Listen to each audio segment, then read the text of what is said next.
आपकी जो तकलीफ है, जैसे ये कमर वाला जो दर्द है, इसमें कमर में ये 5 हड्डी होती है, 1 2 3 4 5। इसमें जो आपने मुझे MRI की रिपोर्ट दिखाई है, उसमें तीसरा, चौथा और 5वें में प्रॉब्लम है। जो तीसरा है वो पीछे की तरफ है, बल्ज होता है। बल्ज क्या होता है कि ये 2 हड्डी है, इसके बीच में ये डिस्क है, ये सब एक लाइन में रहती है और इसका एक कर्व है ऐसे मुड़ा हुआ। वो इसलिए कर्व होता है, बैठने में, खड़े होने में या किसी भी एक्टिविटी में जो बॉडी पे हमारे प्रेशर लग रहा है, वो प्रेशर सीधा स्पाइन पे आता है, तो ये कुशन स्प्रिंग की तरह काम करता है। ये कुशन उसको बचाता है। आपका जो है उसमें ये तीनों जो नीचे की हड्डियां हैं, इसको वर्टिब्रा बोलते हैं, ये अलग अलग डायरेक्शन में हिली हुई हैं। L3 L4 वाला जो है, ये वाला जो है, ये पीछे की तरफ है। नीचे L5 S1 वाला आगे की तरफ है, और जो बीच वाली है ये भी थोड़ा सा पीछे की तरफ है। लेकिन जो MRI में कंप्रेशन शो कर रहा है वो आपके सिम्टम से नहीं मैच कर रहा है। आपकी तकलीफ ज्यादा है और अब आपकी मसल सूख रही है, बल्कि सूख चुकी है। जितना MRI में जितना कंप्रेशन शो कर रहा है उसमें इतना होता नहीं है। इसी तरह गर्दन का जो ये हिस्सा है, पिंक वाला जो आप देख रहे हैं, इसमें गर्दन में 7 ये हैं, आपकी नीचे वाली 2 में कंप्रेशन है, लेकिन वो एक साइड है, बाएं साइड की तरफ है। जब भी कोई डिस्क बल्ज होता है उसमें ये किसी भी साइड हो सकता है, आगे हो सकता है, पीछे हो सकता है, साइड में हो सकता है, या पोस्टेरोलेटरल, पीछे से बाहर की तरफ हो सकता है। जो पीछे से बाहर की तरफ या साइड में जो कंप्रेशन होता है, ये जो येलो येलो येलो येलो जो दिख रहा है ना, ये नर्व्स हैं, ये दबती हैं। ठीक है, ये दबती हैं जब भी आपके हाथ में झंझनाहट, कनकनाहट, गनगनाहट आती है, और नस अगर बहुत ज्यादा दब गई तो फिर वो मसल सूखने लगती है।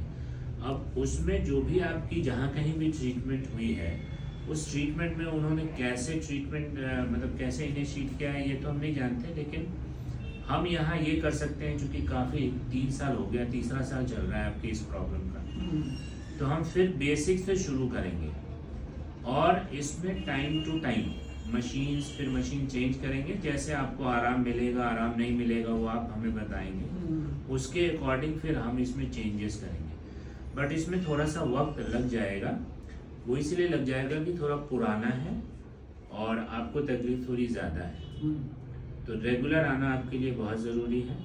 और जो चीज़ें, सिर्फ ट्रीटमेंट ही नहीं, जैसे कि मशीन जो यहाँ लग रही है या जो एक्सरसाइज बताई जा रही है, वही ट्रीटमेंट नहीं है। उसके अलावा जिस चीज़ों से आपको मना किया जाएगा कि आपको ये नहीं करना, ये नहीं करना, फॉर एग्जांपल आगे गर्दन नहीं झुकाना, आगे नहीं झुकना, झुक के कोई भारी सामान नहीं उठाना, ये सब ट्रीटमेंट का पार्ट है और ये सबको आपको फॉलो करना होगा। अगर ज़रूरत पड़ेगी कुछ आपको सपोर्ट देने की, जैसे बैठे हुए हैं तो बैक सपोर्ट लगाइए या गर्दन में कॉलर कुछ दिन पहनिए, ऐसा अभी देखेंगे अभी फर्दर एग्जामिनेशन में, तो वो सब भी ट्रीटमेंट का ही पार्ट है। उससे फ़ायदा होता है और उसको ट्रीटमेंट समझ के आपको फॉलो करना होगा। तो बहुत ही हॉलिस्टिक साइंस है फिजियोथेरेपी, लेकिन इसमें जितना मैं बता रहा हूँ उसके साथ साथ आपका उसको फॉलो करना, अमल में लाना भी बहुत ज़रूरी है।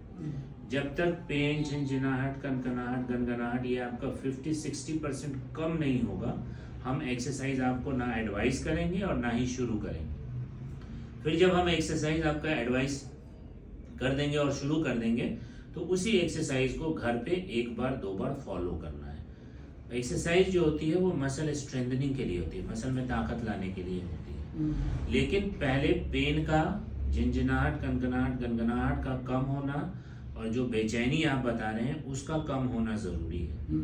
बहुत जल्दी एक्सरसाइज स्टार्ट कर देने से कई बार प्रॉब्लम बढ़ भी जाती है। ठीक है ना, तो इन सब चीज़ों को मैं आपको अभी प्रेस्क्राइब भी कर रहा हूँ, आपको समझा रहा हूँ, बता दूंगा, वैसे इसको हम लोग करेंगे, इंशाल्लाह हो जाएगा ठीक। लेकिन अभी स्टार्ट जब लेंगे, एक बार देखेंगे फिर किस तरह से इम्प्रूवमेंट हो रहा है, फिर उसके अकॉर्डिंग हम लोग बात करेंगे। ठीक है ना, ठीक है।